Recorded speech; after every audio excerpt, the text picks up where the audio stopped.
చంద్రబాబు నాయుడు ఒక రాక్షసుడు, ఒక నీచుడు. పిల్లనిచ్చిన మామని వెన్నుపోటు పొడుస్తాడు, ఓట్లేసిన ప్రజలకి అన్యాయం చేస్తాడు. తనని ముఖ్యమంత్రి చేసిన ఈ రాష్ట్రాన్ని కారణం లేకుండా తన స్వలాభం కోసం ముక్కలు చెక్కలు చేస్తాడనేది రాష్ట్ర ప్రజలందరూ గమనించారు కాబట్టే, అర్థం చేసుకున్నారు కాబట్టే 2019లో అతన్ని తరిమి కొట్టారు. ఈసారి ఆ 23 సీట్లు కూడా వచ్చే పరిస్థితి చంద్రబాబు నాయుడుకి లేదు. అందుకే వాళ్ళకి మతి స్థిమితం. ఈరోజు చూస్తే మతి తప్పి మాట్లాడుతున్నాడు. ఈరోజు చంద్రబాబు నాయుడు 14 సంవత్సరాల్లో ఏం చేశాడో ఒక్కసారైనా మాట్లాడు. సరే, ఈసారికి ఇంకో అవకాశం ఇస్తే ఏం చేయబోతున్నాడో కూడా ఎప్పుడు మాట్లాడు. ఎంతసేపు జగన్మోహన్ రెడ్డి గారిని, జగన్మోహన్ రెడ్డి వెనుకున్న సైనికులైన మాలాంటి వాళ్ళని దుమ్మెత్తిపోయటం, తన పచ్చ ఛానళ్లతో ఏ విధంగా విషం చిమ్మటం అనేది మనం గమనిస్తున్నాం. కానీ జగన్మోహన్ రెడ్డి గారు తన ప్రతి మీటింగ్లో కూడా తాను ఏం చేయబోతున్నాడు, తాను చెప్పింది ఏం పూర్తిగా చేశాడో చెప్పి, నేను మీకు చేశానని నమ్మితేనే, మీకు అభివృద్ధి కానీ సంక్షేమం కానీ మీ కుటుంబానికి అందిందని నమ్మితేనే నాకు ఓటేయండి అని అడుగుతున్నారు అంటే అది దమ్మున్న నాయకుడి లక్షణం.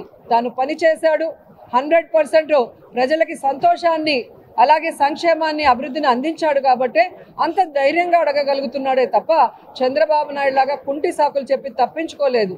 కాబట్టి చంద్రబాబు నాయుడు మాట్లాడే మాటలు ఈరోజు ఫ్రస్ట్రేషన్కి ప్రతీక. తన కొడుకు చేతగాని వాడు లోకేష్, తన దత్తపుత్రుడు ఎప్పుడేం మాట్లాడతాడో తెలీదు. ప్యాకేజ్ ఇస్తే 5 నిమిషాలు తప్ప ఆ తర్వాత కంటిన్యూయేషన్ ఉండదు ఆయనకి సపోర్టు. అలాగే ఇప్పుడు కొత్తగా 4వ కృష్ణుని ఎంటర్ చేశారు. మరి ఆవిడ ఈ రాష్ట్రాన్ని ముక్కలు చెక్కలు చేసిన కాంగ్రెస్ పార్టీ, ఈ రాష్ట్రానికి ప్రత్యేక హోదా రాకుండా పార్లమెంట్లో తలుపులేసి అన్యాయం చేసిన కాంగ్రెస్లోకి ఎంటర్ అయి, రాష్ట్రంలో కేంద్రంలో కాంగ్రెస్ 2 సార్లు అధికారంలోకి రావడానికి కారణమైన రాజశేఖర రెడ్డి గారి పేరుని ఆయన మరణించిన తర్వాత FIRలో రాసి అవమానించిన కాంగ్రెస్ పార్టీలోకి ఎంటర్ అయి, ఆ వైఎస్ఆర్ గారి కుటుంబాన్ని ముక్కలు చెక్కలు చేసి వైఎస్ఆర్ కొడుకుని కారణం లేకుండా ఏ విధంగా అన్యాయంగా తప్పుడు కేసులు పెట్టి జైల్లో పెట్టిన ఆ కాంగ్రెస్లోకి ఎంటర్ అయి స్వలాభం కోసం జగనన్న మీద విషం చిమ్ముతూ ఈ రాష్ట్ర ప్రజల్ని అవమానిస్తుంటే ఏ విధంగా వాళ్ళని ప్రజలు నమ్ముతారు, వాళ్ళకి ఓట్లు వేస్తారో ఒకసారి ఆలోచించండి.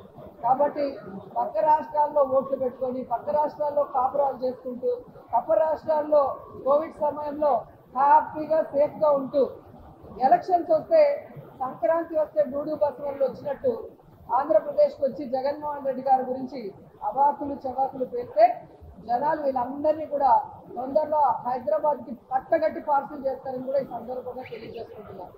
జగన్మోహన్ రెడ్డి గారు మంచి వ్యక్తి, మనసున్న వ్యక్తి కాబట్టే తన టైం అంతా కూడా ప్రజలకి సర్వీస్ చేయడానికి, సంక్షేమ అభివృద్ధి చేయడానికి ఉపయోగిస్తున్నాడు తప్ప ఇలాంటి వాళ్ళ మీద ఆలోచిస్తే వీళ్ళెవ్వరు కూడా ఈ ఆంధ్రప్రదేశ్లో అడుగు పెట్టే అవకాశం కూడా ఉండేది కాదు అని కూడా ఈ సందర్భంగా తెలియజేస్తున్న వేషం కాంగ్రెస్ని, మాట్లాడే స్క్రిప్ట్ చంద్రబాబు నాయుడు. మళ్ళీ చంద్రబాబు నాయుడుతో మమ్మల్ని కలిపినట్టు మాట్లాడుతుంది. ఆవిడ చంద్రబాబు నాయుడిని కలిసిన తీరు మీరు చూశారు, పవన్ని కలిసిన తీరు చూశారు.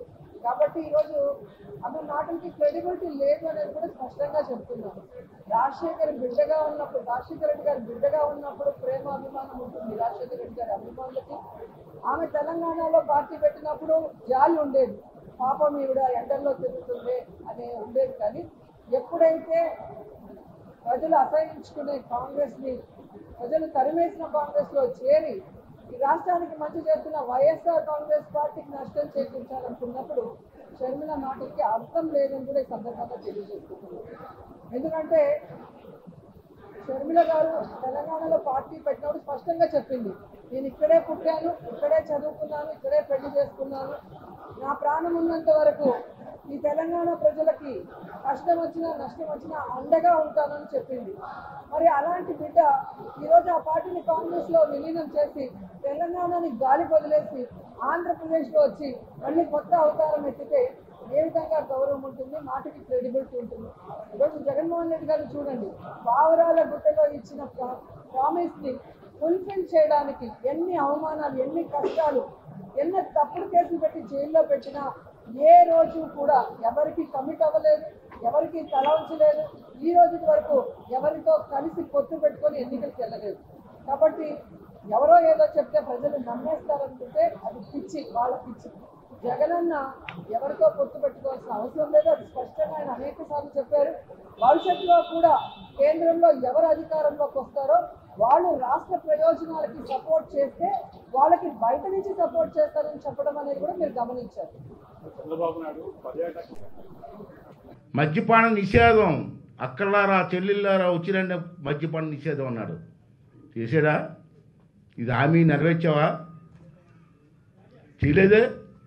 పైగా అప్పు తెచ్చాడు. గాంధీ షాపు నుంచి అప్పు చేయడం ఇప్పుడు చూడలేదండి నేను. 25 సంవత్సరాలకు అప్పు పెట్టండి. ఇది 3 నెలలు జైలుకి పోతాడు. 25 సంవత్సరాలకు అప్పు పెట్టండి. లేకపోతే రోజు ఏముంది? మద్యపానం నిషేధం చేసిన తర్వాత ఓటాడడానికి వస్తాం, లేదా ఓటాడడం ఉంది. ఇప్పుడు ఏం చేస్తావమ్మా రోజమ్మా? ఓటాడడానికి వెళ్తావా లేదా పబ్బుల్లో డ్యాన్స్ చేస్తావా? చెప్పు, సమాధానం చెప్పాలి కదా జనానికి. నువ్వే అన్నావు, లేదా ఓటాడడం రావన్నావు. ఇప్పుడు ఏం చెప్తావు? చేయి. ఇదంతా కూడా ఎంత గౌరవం అండి. అప్పు ఎంత ఇచ్చాడండి? 8,300 కోట్లు ఇచ్చాడండి గాంధీ షాపుల మీద. వడ్డీ ఎంత అనుకున్నారండి?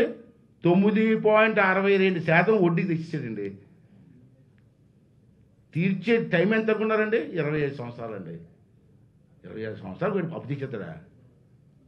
అప్పటి వరకు ముఖ్యమంత్రి చేసేద్దామనే, ఈ రాష్ట్రాన్ని దోషేద్దామనే. ఇవన్నీ కూడా ప్రజలు కూడా అర్థం చేసుకోవాల్సిన అవసరం ఉంది. ఇవన్నీ చెప్పలేదేమో అన్న మీటింగ్లో, పబ్లిక్ మీటింగ్ చెప్పాల్సింది. ఇవన్నీ జనం అర్థం చేసుకుని కదా. అంతేకాకుండా 30 లక్షల మందికి ఇల్లు కడతాను హామీ ఇచ్చాడండి ఆ రోజుని. ఇప్పటికి చెప్తాడు 30 లక్షల మందికి ఇల్లు కడుతున్నాను అని. గ్రౌండ్ల మీద ఉన్నాయి అంతండి. ఒకసారి ఓపెన్గా మాట్లాడు జగన్మోహన్ రెడ్డి. 30 లక్షల ఇల్లు కట్టినా డబ్బు ఇతనికి పైసా లేదు. అంతా కూడా సెంట్రల్ గవర్నమెంట్ డబ్బు. ఒక్కొక్క ఇంటికి 1,80,000 రూపాయలు ఇస్తున్నారు. దాంట్లో 1,50,000 రూపాయలు మోడీ గారు ప్రభుత్వం ఇస్తుంది. మిగతా 30,000 రూపాయలు మన ఉపాధి హామీ పథకం డబ్బులు, కూలీలకు డబ్బులు ఇస్తాం కదండి అవి.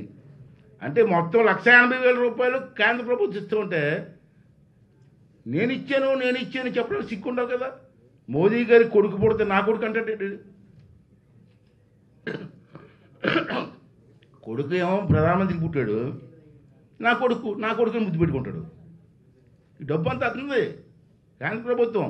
అది మా మోడీ గారి సొంత డబ్బు కాదు, కేంద్ర ప్రభుత్వం ఉంది. ఇది పచ్చి మోసం కదండి. 45 సంవత్సరాలకి పెన్షన్ ఇస్తానన్నావు, నీ మేనిఫెస్టోలో ఉంది, ఇచ్చావా? మరి ఎన్ని ఇవ్వకుండా, నేను చెప్పినవన్నీ ఎక్కడ ఇవ్వకుండా 99% అయిపోయని చెప్పి జనాలు ఏ విధంగా మోసం చేస్తావు జగన్మోహన్ రెడ్డి? ఆడొకడని గుడివాడు నాని సన్న బియ్యం ఇస్తున్నాడు, తెల్ల బియ్యం, సన్న బియ్యం. ఈ ఆడవాళ్ళని తెగ చూశారు, బియ్యం వచ్చేస్తాయని. ఏ బియ్యం ఎక్కడ సన్న బియ్యం? ఈ లోపల ఆడిపోయాడు, ఆడు లేడు. ఇప్పుడు ఎవరిని అడుగుతాం? ఇది హామీ కదా. సన్న బియ్యం ఎక్కడ పడితే అక్కడే మైక్ పట్టుకుంటే సన్న బియ్యం, తెల్ల బియ్యం వచ్చేస్తున్నాయి. ఇదండి. మరి అదే కాకుండా అర్హులందరికీ పెన్షన్ ఇస్తానని చెప్పి 4,80,000 మంది పెన్షన్ తీసేశాడు. అది రికార్డే, నేను చెప్పింది కాదు. ఇంట్లో స్కూటర్ ఉందనో, కరెంటు బిల్లు పెరిగిందనో, యూనిట్లు పెరిగిపోయానో, ఇంట్లో 2 బాత్రూములు ఉన్నాయనో పెన్షన్ తీస్తాడు. మరి ఇది ఏమైంది హామీ? ఈ అన్నిటితో కలిపి 99 ఏమి? అది కాకుండా ఈ అమ్మఒడి ఇవన్నీ మామూలు అండి. విశాఖపట్నంలో 123 ఎకరాలు తాకట్టు పెట్టి 25,000 కోట్లు అప్పు తెచ్చిన సంగతి మీకు తెలుసు కదా, అందరికీ తెలుసు కదా. పాలిటెక్ కాలేజు, ఐటీ కాలేజీలో, ఆఖరి రైతు బజార్లో అన్నీ కూడా మొత్తం దోషిస్తాడు. ప్రైవేట్ ఆస్తులు అంటే చెప్పవసరం లేదు, బెదిరించి బలి తీసుకున్నారు. మొన్న పాప రాజుగారు కళ్యాణ మండపం లాస్ట్ టైం చెప్పాను, రాజరాజ్ ప్యాలెస్ ఎంత ఘోరం అంటే పెద్ద ఆయన అర్ధరాత్రి అప్పుడు నాకు ఫోన్ చేశారు ఆ రోజు. మీకు చెప్పాను, ఆ రోజు చెప్పాను. నేను ఎప్పుడైతే మీకు ప్రెస్ మీట్ పెట్టానో కేకే రాజు గారు దగ్గరుండి ప్రెస్ మీట్ పెట్టాడు. ఆ ప్రెస్ మీట్ కేకే రాజు సంబంధం ఏంటయ్యా? మళ్ళీ ఫోజ్ ఒకటి అలా నుంచొని ప్రెస్లోకి ఇది రావాలి, దూరం పక్క నుంచి ఉంటుంది, మాట్లాడచ్చు కదా. ఆ ముసలాయన చేత నన్ను ఎవరేం హింసించలేదండి, ఎవరు ఇబ్బంది పెట్టలేదు, అతనితో చెప్పించారు. చెప్పుకో. ఆ వెంటనే జాయింట్ కలెక్టర్ ఏమి ఇచ్చాడు? నోటీస్ ఇవ్వడం కరెక్ట్ అని జాయింట్ కలెక్టర్ ఇచ్చాడు. దీంట్లో ఏది నిజం? దిపెత్తారండి వీళ్ళు ఇష్టం వచ్చినట్టు. పాప ముసలాయన కష్టపడి కొట్టుకుంటే ప్యాలెస్ లాగా భారతి గారికి నచ్చేసిందట. కార్లు వెళ్తే చూసి అమ్మో చాలా బాగుంది, నాకు కావాలంటే ఇచ్చేస్తారండి.